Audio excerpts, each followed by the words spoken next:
एका शांत सुंदर गावात डोंगरांच्या मागे आणि हिरव्या हिरव्या झाडांमध्ये एक छोटी मुलगी राहायची. तिचं नाव होतं गीता.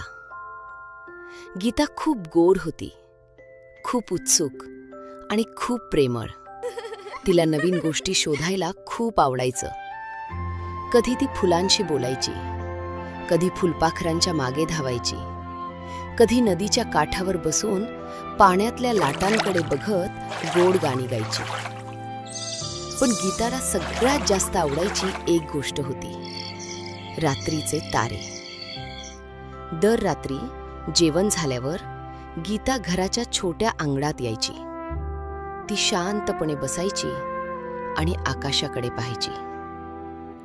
आकाशात हजारो तारे चमकत असायचे, लहान, चमचमणारे, जणू काही आकाशात छोटे छोटे दिवे लावले आहेत. गीता कधी कधी हळू आवाजात विचारायची, तारे एवढे चमकत का असतील? ते इतके सुंदर का दिसतात? एके रात्री आकाश खूपच सुंदर दिसत होतं. चांदणं मऊ प्रकाश टाकत होतं. थंड वारा वाहत होता. गीता शांतपणे आकाशाकडे पाहत बसली होती. तेवढ्यात तिला काहीतरी वेगळं दिसलं. एक छोटासा तारा हळूहळू आकाशातून खाली येत होता. तो तारा चमकत होता, घसरत होता आणि सरळ जंगलाच्या दिशेने जात होता. गीता आश्चर्याने उभी राहिली. अरे, तारा खाली पडतोय! तिच्या डोळ्यांत कुतूहल भरलं. तो तारा कुठे गेला असेल? दुसऱ्या दिवशी सकाळी सूर्य उगवला. पक्ष्यांनी गाणी गाणं सुरू केलं. गीता उठली आणि कालचा विचार करत राहिली. तिला त्या ताऱ्याचा शोध घ्यायचा होता. ती हळू जंगलाच्या दिशेने चालायला लागली. जंगल खूप सुंदर होतं. उंच झाडं, हिरवी पाने, पक्ष्यांचे आवाज आणि थंड सावली. गीता चालत चालत जंगलात खोलवर गेली. तेवढ्यात तिला एक खूप मोठं झाड दिसलं. ते झाड खूप जुने वाटत होते. त्याच्या फांद्या मोठ्या होत्या आणि पाने हळूहळू वाऱ्यात हलत होती. गीता त्या झाडाजवळ गेली. तेवढ्यात तिला एक हलका आवाज ऐकू आला. गीता? गीता थोडी घाबरली. कोण बोललं? झाड पुन्हा बोललं. मी बोललो. गीता आश्चर्यचकित झाली. झाड बोलतंय? झाड हळू आवाजात म्हणालं, हो गीता, मी हा जंगलाचा रक्षक आहे. गीता हळू आवाजात म्हणाली, काल एक तारा खाली पडला. तुम्हाला माहित आहे का तो कुठे आहे? झाड शांतपणे म्हणालं, हो, तो तारा जंगलातच आहे. पण तो खूप कमजोर झाला आहे.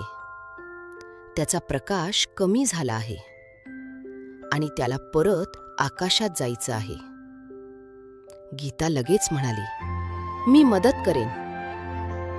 झाड हसून म्हणालं, जर तुला त्या ताऱ्याला मदत करायची असेल तर तुला 3 चांगली कामं करावी लागतील. गीता तयार झाली. ती जंगलात पुढे चालू लागली. थोड्या वेळाने तिला एक छोटासा ससा दिसला. तो झाडाखाली बसून रडत होता. गीता जवळ गेली. काय झालं? ससा म्हणाला, माझं घर पावसात तुटलं. आता मला राहायला जागा नाही. गीता लगेच मदतीला लागली. तिने पाने गोळा केली, काठ्या आणल्या आणि सशासाठी एक छोटंसं घर बनवलं.